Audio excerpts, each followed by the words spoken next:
പറ നിലമാണി വിളക്ക് കൊളുത്തി വെച്ചു നല്ലമ്മ. വെള്ളരി പുഷ്പങ്ങളെ കൊണ്ട് നല്ലമ്മ അരിയറിയുന്നേ. കർക്കിടക മാസത്തിൽ നല്ല കാരി വിട്ടി കരിപ്പൂരാടം. ഉണ്ണികൃഷ്ണ ഗോപാല മകനെ പേർ വിളിച്ചമ്മ. മീനമാസത്തിലെ അശ്വരി ഭരണി കാർത്തിക നാളിൽ പിറന്നളമ്മേ.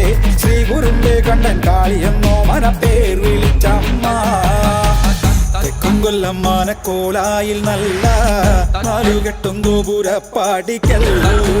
അകത്തില്ല മകശാലയിൽ നല്ലമ്മ കടന്നു ചെല്ലുമ്പോൾ താകൃത